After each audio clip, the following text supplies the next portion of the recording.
1989 का खौफनाक मंजर। कर्नल ने सामुदायिक दंगे में शिकार जिस घायल महिला को 33 साल पहले बचाया था, उसकी बेटी के शादी में आशीर्वाद देने पहुंचा भागलपुर। केंद्र और बिहार की सियासत भी बदल गई थी 1989 की भागलपुर दंगे के बाद, लेकिन आज उसकी चर्चा नहीं करेंगे।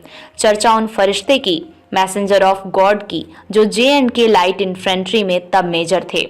उनकी चर्चा 33 साल बाद एकाएक सामने आई है। तब के मेजर और अब retired lieutenant colonel GPS Virk का जब 33 साल बाद भागलपुर आगमन हुआ तो उन्होंने जो बताया वो मानवीय संवेदनाओं को झकझोरने जैसा था। घटनाएं आर्मी की मानवीय संवेदनाओं से जुड़ा हुआ है। हर तरफ से सताई मलिका और जीवन दान देने वाले कर्नल विर्क की आंखों देखी आपके सामने है। विर्क साहब बताते हैं कि 27 अक्टूबर 1989 की रात 9:30 पर सबौर के चंदेरी गांव गए तो दंगे के हालात बेकाबू थे। हालात को बिगुल बजाकर कंट्रोल किया। आमजन समझ रहे थे कि बिगुल वाले फौज की टुकड़ी बहुत ही आक्रामक है। उन्होंने कहीं भी किसी इलाके में दंगाइयों पर गोली चलाने की इजाजत नहीं दी, बल्कि बिगुल बजाने के साथ ही आम लोग घर के अंदर हो जाते थे। बहुत अच्छा लगा आज, क्योंकि आज पहले तो मैं आपको शुक्रिया करता हूँ आपका कि, और आप मुझे वैसे ही याद कर रहे हो मेजर साहब, लेकिन उस 1989 भागलपुर के दंगे के बाद मेरी एक और प्रमोशन हो गई। मैं लेफ्टिनेंट कर्नल बन गया और उसके बाद 99 के बाद रिटायर हो गया और 33 साल के बाद आज दोबारा यहाँ पर पहुँचा हूँ और बहुत खुशी महसूस हो रही है और बड़ा मन को सुकून मिल रहा है, क्योंकि आज पहली बार 33 साल के बाद मलिका को मैं देखा और इसकी खुशियों के अंदर शामिल होने के लिए मैं आया हूँ।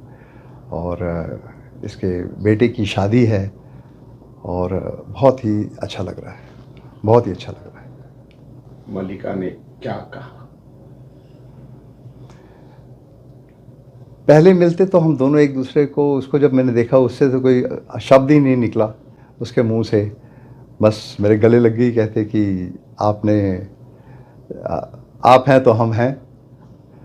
और बड़ा अच्छा लगा है कि मलिका ने आज उसको खुशी प्रकट, बहुत ज़्यादा खुशी प्रकट की। मलिका ने अगर ये कहा कि आप हैं तो हम हैं, सर ये बहुत बड़ी बात है। इसके पीछे की कहानी क्या? एक्चुअल में ये कोई कहानी तो हम नहीं कह सकते। ये एक समय की एक इस प्रकार से एक समा था जिसके अंदर यहाँ पर भागलपुर के अंदर शायद राइट्स शुरू हो गए थे और राइट्स को कंट्रोल करने के लिए यहाँ की लोकल एडमिनिस्ट्रेशन ने एक जिसको कहते हैं A2 सिविल अथॉरिटीज़ के अंदर आर्मी को बुलाया था। और उस समय हमारी जो यूनिट थी, हम रांची में थे, तो रांची से मैं और साथ में हमारे और कुछ जजमान ऑफिसर्स और 2 कंपनियां हम यहाँ पर आई थी राइट कंट्रोल करने के लिए। और उस राइट कंट्रोल के दौरान हम लोगों ने, जैसे भी सिविल एडमिनिस्ट्रेशन ने हम लोगों को हुक्म दिया या जिस तरीके से उन्होंने काम हमसे चाहा, उसके मुताबिक हम लोगों ने काम किया। So that is how we came to Bhagalpur. और तो बस यही कहानी थी। और उसके बाद हमने ड्यूटीज़ अपनी ड्यूटी निभाते हुए मैंने ये देखा कि चंदेरी के अंदर 26 या 27 अक्टूबर को और 1989 को हम लोग को वहाँ पर इनका जो गांव था चंदेरी, सबौर एरिया के अंदर, चंदेरी, राजपुरा, उस इलाके के अंदर कुछ राइटियर्स थे। तो हम लोग ने कंट्रोल कर दी सिचुएशन। और सिचुएशन कंट्रोल करने के बाद अगले दिन जब हम वापस चले गए, हमने एडमिनिस्ट्रेशन को हैंडओवर कर दिया। बट नेक्स्ट मॉर्निंग मैं अपनी ही एक सूझबूझ के साथ अपने ही सुबह के समय अपनी गाड़ी लेकर मैंने जाके ऐसे ही इंस्पेक्शन करने की सोची। और मैं अकेला, मैं मेरे साथ एक ड्राइवर और एक और 2 दिन हमने जाके जब वहाँ पर जाके इंस्पेक्शन करने गया, देखा तो वहाँ पर वो चंदेरी का जो जिस इलाके को हमने कंट्रोल कर चुके थे और बिल्कुल सुख शांति हो चुकी थी हमारे मुताबिक, लेकिन वहाँ पर वो कारनेज हुआ और जिसके अंदर चंदेरी के गांव निवासी थे उनको काफ़ी नुकसान हुआ। और उसके अंदर ही वहीं पर ही जो वहाँ पर चंदेरी के अंदर जो एक पौंड था, वहाँ पर हमें मलिका एक गिरी पड़ी थी वहाँ से मैंने इसको निकाला और निकाल कर इसको हॉस्पिटल में ले आए। हॉस्पिटल आने के बाद इसका ट्रीटमेंट किया, लेकिन उस समय की मुझे जिसकी जो अधमरी तरीके से जो इसकी मुझे बातें याद हैं और किस भरोसे के साथ उस समय से बाहर निकली, एक बहुत बड़ा एक ताज्जुब की बात है मुझे। मैं देखता था क्योंकि रोज़ इसको आके मिलता था, तो इसके मन से एक ही आवाज़ निकालती थी, बाबूजी मेरा सब कुछ तो बर्बाद हो गया, आपने मुझे क्यों बचाया, और मुझे भी पूरा हो जाना चाहिए। और ये तो बहुत तकलीफ़ में थी।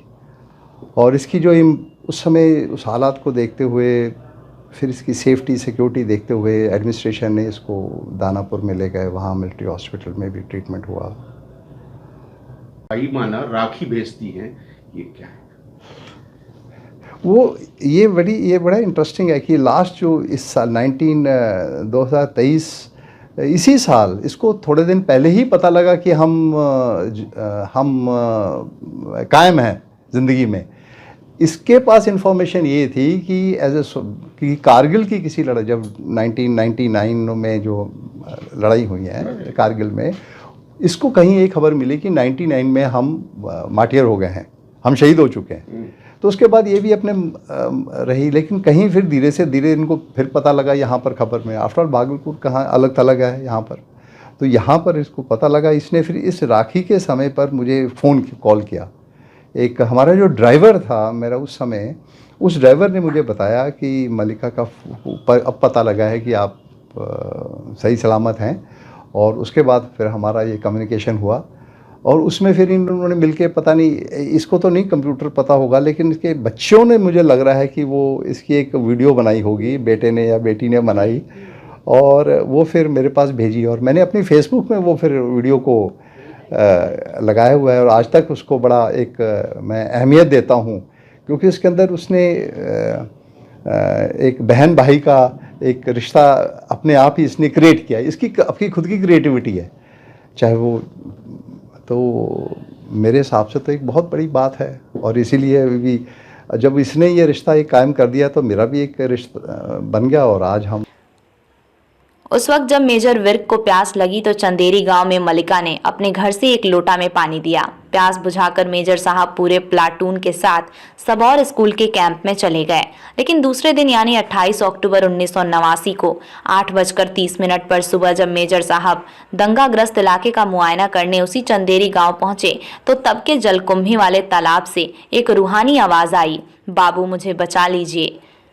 सुनसान सड़कों पर मेजर विर्क को लगा कि कोई आवाज दे रहा है। आजू बाजू देखा तो कोई नजर नहीं आया, लेकिन उस जलकुंभी वाली तालाब के पानी में थोड़ा हलचल हुआ। एक हाथ की उंगली बाहर दिखी। मेजर साहब को लगा कि किसी को मेरी मदद की जरूरत है। आर्मी जीप में सवार तमाम जवानों को इशारा किया। राइफल बट के सहारे जिस 17 वर्षीय लड़की को जलकुंभी भरे तालाब से निकाला गया वो मलिका थी। उसी मलिका ने एक रात पहले मेजर साहब को प्यास लगने पर पानी पिलाया था। आगे जो हुआ वो और चौंकाने वाला रहा। मलिका की उस मरणासन हालत को देखते हुए शुरुआती इलाज भागलपुर में किया गया। बेहतर इलाज के लिए दानापुर के मिलिट्री अस्पताल में भेजा गया। लेकिन उस दौरान जब मलिका की दुनिया उजड़ गई थी तो वो हताश थी। कहती थी कि मैं अब जीकर क्या करूंगी। जिंदा थे। ये बताइए जी, आप मेजर साहब को, तब के मेजर साहब को, अभी ब्रिगेडियर साहब को जी। किस नज़र से देखते हैं? हम अपना इसको सब चीज़ मानते हैं, भाई बाप खुदा अल्लाह सब चीज़ मानते हैं इनको। हम इसलिए मानते हैं कि ज़िंदगी इनके वजह से मेरी बची है। भले मुझे नहीं मिले बीच में 25-30 साल, लंबा 33 साल हो गया दंगा को, तो 2-3 साल की बातचीत हुई जो दंगा में, जब तक ये यहाँ रहे। जाने के बाद मेरी बात नहीं हुई थी। ये कुछ ही दिन 5-6 महीने की बात हुई जो मेरी बात हुई। तो हम अभी उनको तो भाई मानते हैं। ऐसे तो जो है सब चीज़ है, मैं सिया है एक मेरे के लिए। तो मुझे लगा कि अगर है तो बात हुई फ़ोन पे तो बहुत सारा मुझे रोना भी आया और खुशी भी बहुत ज़्यादा। खुशी से भी हम रोए कि मुझे आज आप नाचीज के घर को पधारे हैं। जी। तो मेरे घर में बहुत मेरी ऐसी किस्मत है, खुशकिस्मत है जो मेरे घर में आए हैं। मैं इसके लायक भी नहीं हूँ, मैं उतनी बड़ी आदमी नहीं हूँ हस्ती, मैं एक मामूली सी इंसान हूँ। फिर भी मेरे के घर में ये आ गए, मेरे के लिए बहुत बड़ी बात है। क्यों?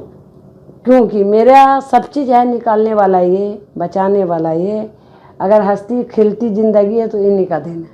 आज मलका खड़ी है, कल मलका रो भी रही थी, रोती आज भी है, मगर आज खुशी का माहौल है जो इनको खुश करने के लिए हम यहाँ पर चले आए, लेने के लिए उनको। मेरे लिए यही बहुत बड़ी बात है।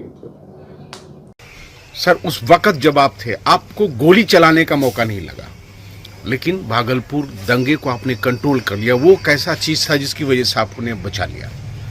अगर सच पूछो तो जहाँ पर भी हम जाते थे वहाँ पर इतनी राइट्स हो रही थी और लोग इस तरीके से मतलब तंग कर रहे थे या मतलब इतनी राइट्स हो रहे थे, लेकिन उस समय मैंने एक ही चीज़ अपनाई कि किसके ऊपर गोली चलाएं, किसका हुक्म लें, किस तरीके से रोकें। हमने कहा गोली नहीं चलाएंगे, अपने ही सब लोग हैं। तो फिर एक हमारा इनोवेशन आया। मेरे पास एक बिगल था कंपनी के अंदर, वो मुझे याद है, वो हम जहाँ जाते थे बिगल बजाते थे। तो बिगल जब बजता था तो लोग कहने लग पड़े कि ये जो टोली है ये कोई अलग टोली है, क्योंकि यहाँ के लोगों को उस समय ये भी नहीं पता होता था कि पुलिस कौन है, आर्मी कौन है और ये फोर्सेस कौन है। इतने लोग मतलब इतने इस समय हाँ। तो बिगल की जो आवाज़ ने हम लोगों को हमेशा लोगों को पहचान बना दी और बिगल सुनते ही लोग अपने आप अपने इलाके के अंदर घुस जाते थे। तो कर्फ्यू को इन्फोर्स करने के लिए बिगल वॉज द बेस्ट, और बिगल से ही पूरे इलाके के अंदर वो कहते थे आप बिगल बजाते हो, हमें नींद आ जाती है। रिश्ते में फरिश्ते को ढूंढते हुए जब मलिका ने जाना कि विर्क साहब अभी भी जीवित हैं, तो सोशल मीडिया के माध्यम से अपना पैगाम विर्क साहब तक पहुंचाया। फिर क्या था, उन फरिश्तों को रिश्तों के डोर से बांध लिया, राखी का पैगाम भेज विर्क साहब को भाई बना लिया। मलिका कहती हैं कि मेरा जीवन तो विर्क साहब की देन है, विर्क साहब दोबारा आए तो जीवन दान मिला। मलिका की बिटिया भी विर्क साहब से कहती हैं कि आप मैसेंजर ऑफ गॉड हैं। मेरी ज़िंदगी का हकदार विर्क साहब है। अगर वो आज नहीं निकाल के भेजते मुझे हॉस्पिटल तो हम आज नहीं आपके सामने खड़े होते। आज खड़े हैं तो उन्हीं की बदौलत। 33 साल बाद मेरे कुछ ही दिन अभी बात हुई है, इसी साल में 3-4 महीना 5 महीना पहले मुझे कहीं से फ़ोन नंबर इनका मिला। मुझे बहुत खुशी हुई। मुझे पता चला था कि ये वो कारगिल की लड़ाई में शहीद हो गए। तो हम सोचे चलो बेचारे मेरे के लिए इतना कुछ किया, मगर फिर मेरी जो अपने लाइफ में अपने होशो हवास में फिर मेरी सही से बात नहीं हुई थी। तो हम जब हॉस्पिटल में थे यहाँ दानापुर मिलिट्री हॉस्पिटल में, तो ये दोनों उनसे मिलने भी आए थे, बात भी किया था। फिर उसके बाद से बात नहीं हुई। उसी साल में सारा हो गया। नहीं, इसमें 89 में दंगा हुआ था, 90 में मिल कर गए। तो फिर आज मेरे से मिलना हो रहा है इनका। एक बात बताइए, जिस समय आपके साथ हुआ तो कुछ लोगों ने, आज आपने इनको देखा जी, इसके पहले कब आपने देखा था? जब देखा तो मुझे ठीक से याद नहीं थी, और आज तो बहुत मेरे के लिए गर्व की बात भी है और बहुत बड़ी खुशी भी है। जिसने मुझे बताया वो अभी मेरे पास है और मैं उसको भाई भी मानती हूँ और मतलब अपना सब कुछ मानती हूँ। चाहे उस ये बोलिए मेरे के लिए ऊपर वाला गॉड भी हो जाए, मेरे के लिए मसीहा भी हो जाए। आवाज क्या थी? That's what I believe. I don't adore everyone, but for me, you are messenger of God who saved my mama. So I'm always I'll always be thankful to God. अगर जो है हम आपके वजह से थे, अभी खड़े भी आपके वजह से। अरे बाबा ऐसे नहीं कहना है, ये समाज में ऐसा नहीं, ठीक है, हम नहीं कहेंगे। मेरी जो हकीकत है वही है ना भाभी, वो हकीकत है। ये जो बता रहे हैं देखो मेरे पर किसी और की एहसान नहीं, कोई इसमें एहसान की बात एहसान की बात नहीं है, जिंदगी आपका दिया हुआ है। So she wouldn't be there to नहीं, give ऐसी birth बात to नहीं, us. ऊपर वाला सबके लिए Of course, you're the messenger of God. I actually believe. क्या बात है, क्या बात है। भगवान को हमेशा अलग अलग I do. God bless you बेटी। और कभी ये ऊपर वाले पे हमेशा कायम रहो, मान के चलो है देयर इज सुपरनैचुरल पावर। मुझे भी नहीं पता। 33 साल बाद लेफ्टिनेंट कर्नल विर्क साहब मलिका बेगम के पुत्र की शादी में वर वधू को अपना प्यार और आशीर्वाद देने भागलपुर पहुंचे थे। विर्क साहब बातचीत में बताते हैं कि दंगे जैसे हालात को काबू करने के लिए सिर्फ आदेश का पालन करना होता है, लेकिन भागलपुर में जो हमने देखा उसमें मेरी मानवीय संवेदना जाग उठी। दंगे पर नियंत्रण भी हुआ और किसी को जीवन दान भी मिला। मुझे फरिश्तों ने उस लायक समझा, इसलिए मैं ईश्वर का शुक्रगुजार हूँ।